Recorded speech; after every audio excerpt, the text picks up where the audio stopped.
all of them are carrying weapons, but yet they tell everybody else they can't have weapons. Their explanation to that is they have a reason, which is they're important, and I think that's bogus. Well, absolutely. Well, every single human being is important.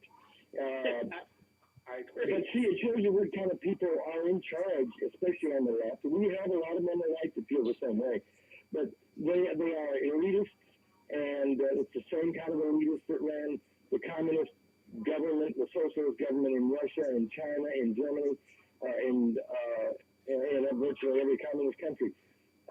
This country was not set up to be a dictatorship and not to be governed by the elitists. It was we the people, and we the people are going to have to figure out a way to take it back. And that's why I wrote the book, to try to get people's attention. And so, like I said at the beginning, most people don't even know the difference between communism and socialism, much less what our system is. They don't understand the simple basics of it.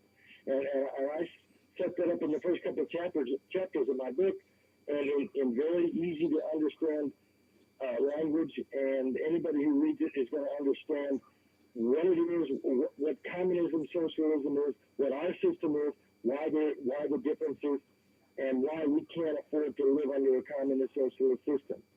And from that point on, then I start to explain why our founders set up the system the way they did. And as I said before, the number one thing that our founders were concerned about was the religious, moral fiber of the people that they were setting this thing up for. And George Washington, John Adams, virtually every one of our founding fathers said the same thing. It won't work if you don't have a moral, religious background. Of course, obviously the socialists know that, because that's why they're attacking our religious freedoms all the way down the line. They want to take God off of money. They want to take prayer out of the schools. They want to delete the Ten Commandments from the schools, and on and on and on. And it's because they know they're shooting for a what's the phrase I want? It's well, they want a man-made utopia. They think utopia, they can make it their own. Just heaven on earth. All you have to do is look at Obamacare and the mandate on contraceptives. Oh, absolutely. It's designed to. It was really a slap at the Catholic Church and any church that is against contraception and abortion. And Obama said he was going to make an exception for those churches and their institutions, their schools and their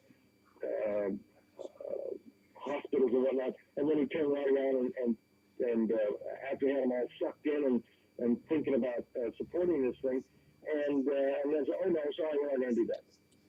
So now the Catholic Church is going to be fighting this thing tooth and nail, because a lot of the bishops have said, we're not going to stand for this. You are violating the First Amendment to the Constitution, and they're going to fight it to the death.